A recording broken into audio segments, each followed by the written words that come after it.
Assalamu alaikum, peace and the mercy and blessings of Allah be with you. Thank you for joining me for this continuing discussion on 30 reasons for being Muslim. Today, I want to look at the compatibility between reason and revelation, more so the Quran's invitation to us to think, to reflect, and to study. Now, previously we looked at the compatibility between the Quran and modern science, so now we're broadening the discussion to look at the compatibility between reason and rationality, and the Quran's invitation for us to think and reflect. To me, that's a very good reason for being Muslim.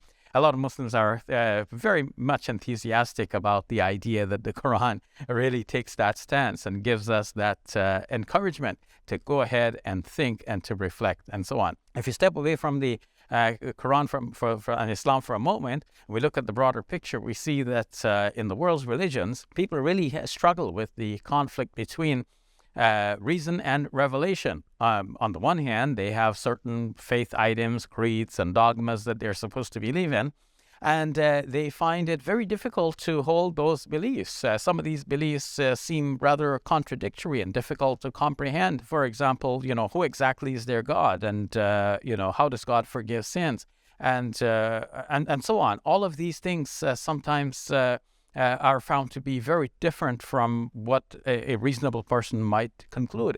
And so what do you do when you have this inner conflict between, on the one hand, what your faith requires of you, and on the other hand, what your reason and rationality says is even possible? So again, people find themselves in this dichotomy and turn to a rejection of religion altogether. And when they hear about Islam, initially they think, oh, well, we heard all about that before. We know what religion is like, a whole bunch of incomprehensible and contradictory doctrines and so on. But what needs to be pointed out is that the Quran actually invites us to use our reason and reflection to think, to study, and to ponder about things.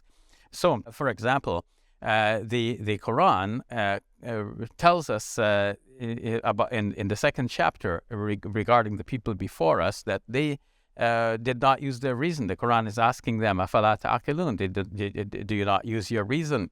When people enter into hell, according to the Quran, they will confess, according to the 67th chapter of the Quran, the surah which you know already, Tabarak, the 67th chapter of the Quran, it says that they will say, لو كنا نسمع أو نعقل ما كنا في أصحاب السعير. If we had only used if we had listened or used our intellect, we would not be companions of the fire. So they would not have entered the hell if they had used their reason. That means that using the reason would be a way of preventing a person from going to that wrong place. And similarly, the Quran points out in the 22nd chapter, Surah Al-Hajj, that people should travel, because by traveling, your hearts open up, your minds open up for you to understand more. And the Quran is saying, have they not traveled so that they can develop that kind of mind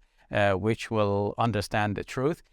So all of this shows that the Quran is emphasizing thinking and reflection. The word aql, which means intellect, occurs in the Quran about 50 times in many different chapters of the Quran. We mentioned Surah Al-Baqarah, the second chapter of the Quran. It occurs in there several times, and it occurs again and again throughout the Quran. In the third chapter of the Quran, we find mention of ulul albab, the people who are deep in their thinking. Actually, the second chapter mentions it too, Surah Al-Baqarah. In Surah Al-Baqarah, it says, whoever has been given wisdom has been given a lot of good from God. And it's the same thing, that the people who are al-albab, they are deep in their thought, they are the ones who are given this great benefit from God. And then coming back to the third chapter in the 7th verse, the Quran says, وَمَا يَذَكَّرُ إِلَّا أُولُو الْأَلْبَابِ. Only the people who are so deep in their thinking are going to properly remember God. The Quran itself refers to itself as a book of wisdom. The 36th chapter of the Quran begins, Yasin, wal Quran al-Hakim. Yasin, by the wise Quran. So the Quran calls itself a wise book. And there too, in that surah, the Quran is calling on people to use their intellect to think and to reflect. So, for example, the Quran is asking the people who enter hell in the end, أَفَلَمْ تَكُونُوا تَعْقِلُونَ? Did you not used to use your intellect? And the Quran says in the same surah towards the end, وَمَنْ نُعَمِّرُ نَكِّسُ فِي الْخَلْقِ أَفَلَا يَعْقِلُونَ? Whoever we give long age to, we reverse them in the creation. Do they not use their intellect? And so on. And the Quran invites us to reflect, to use what is called tadabbur, to think, carefully about the Quran. For example, أَفَلَا يَتَدَبَّرُونَ الْقُرْآنَ? Do they not ponder upon the Quran?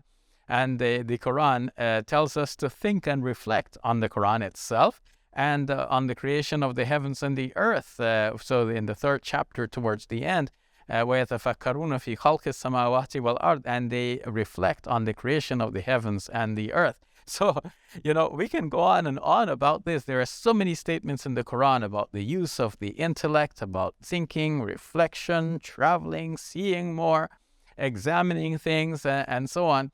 That this would be a lengthy discussion, but I want to cut it off here by concluding and saying that there's a very good reason for being Muslim. The idea that the Quran invites us to think and to reflect and to ponder and to study. That empowers Muslims to go out into the world, to make the world a better place, to study more, to travel, and to interact with other people, to share ideas, to learn more, and to teach others. So a good reason for being Muslim, the Quran's invitation for us to think and reflect and study. Join me tomorrow for another good reason for being Muslim. Peace be with you. Assalamu alaikum. We're taking Let the Quran Speak to the next level by establishing the Muslim Media Hub. This Ramadan, please support us to help us get this project off the ground. Please visit QuranSpeaks.com.